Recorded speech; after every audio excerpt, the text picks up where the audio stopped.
ఇంకా night rest తీసుకొని morning ఇంకా మిరామార్ బీచ్ కి వెళ్ళాం. ఇది మనం పబ్జీలో లాంటి ఏరియా పేరు లాగా ఉంది ఏందనుకున్నాను, బట్ దానిలా ఎడర్ లాగా కాకుండా నాకు టెంపర్ మూవీ లొకేషన్ లాగా అనిపించింది. మీకు ఎలా అనిపించిందో కామెంట్ లో చెప్పండి. ఇది ప్రీ ప్లాన్డ్ కాదు కాబట్టి అసలు అక్కడికి వెళ్ళక ఏం తోచలేదు.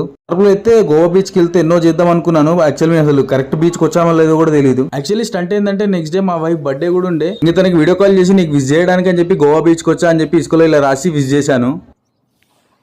అసలు గోవాకి వస్తే ఎన్నో వీడియోలు చేయాలి, అది చేయాలి, ఇది చేయాలి అనుకున్నా కానీ బట్ ఇది ర్యాండమ్గా అసలు అన్ఎక్స్పెక్టెడ్ ఏం ప్లాన్ లేకుండా రావడం వల్ల ఏమో కానీ అసలు ఏం లేదు. అసలు బట్టలే తెచ్చుకోలే, ఒక ఇదే డ్రెస్ తోటి మొత్తం మా నుంచి ఇది జర్నీ. ఇప్పుడు ఇక్కడ ఇది కూడా ఇదే అట్లా అన్ఎక్స్పెక్టెడ్ ఉంది. అసలు వీడియోలు కూడా ఏం చేయాలి అర్థం కావట్లేదు.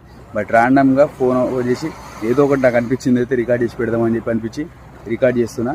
ఫైనల్లీ నేను కూడా గోవా వచ్చిన ఫ్రెండ్స్. ఎప్పటి నుంచో ఇది స్కూల్ నుంచి ఉన్న డ్రీమ్, ఇది ఎప్పటి నుంచో అనుకుంటున్నా రావాలి అది ఇది అని చెప్పి. బట్ ఏదో ఒక రీజన్ వల్ల మనీ సెట్ కాకనో ఫ్రెండ్స్ అందరూ ఇట్లా గూడకనో ఏదో ఒకటి మిస్ అవుతుండే. బట్ ఈసారి అన్ఎక్స్పెక్టెడ్గా అట్లా అయిపోయింది. ఫ్రెండ్ నేను కలిసి వచ్చేసినాం.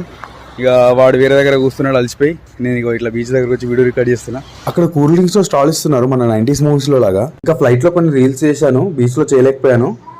అవి నేను అప్లోడ్ చేస్తాను, అవి కూడా చూడండి. ఇంకా రిటర్న్ ఇంకా బస్ బుక్ చేసుకొని వచ్చేసాం. గోవా బార్డర్ లో అనుకుంటా చెకింగ్ జరిగింది. అందరి బ్యాగ్స్ చెక్ చేస్తారు, ఏమైనా మందు బాటిల్స్ అట్లా ఏమైనా తీసుకెళ్తున్నారేమోనని.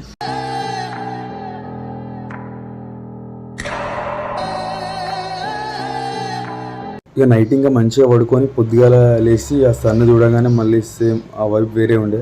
మధ్యలో బ్రేక్ అంటే డిన్నర్కి ఒకసారి ఆగాడు, మళ్ళీ ఎర్లీ మార్నింగ్ టిఫిన్ కని చెప్పి ఆగాడు. మధ్యలో ఒకసారి నైట్లో పెట్రోల్ కని ఆగాడు. మంచిగా రెస్ట్ తీసుకున్నందుకు ఏమో కానీ తొందరనే వచ్చినట్టు అనిపించింది. ఇంకా మార్నింగ్ 10 కల్లా మియాపూర్లో దిగిపోయాం. ఆ నుంచి నేను పుష్పక్ బస్లో మళ్ళీ ఎయిర్పోర్ట్కి వచ్చాను, నా బండి ఇక్కడనే ఉంది కాబట్టి. ఇంకా బైక్ తీసుకొని మెల్లగా ఇంటికి వెళ్ళిపోయాను. నేను మంచి మంచి కామెడీ షార్ట్స్ రీల్స్ చేశాను, చూడండి అవి కూడా.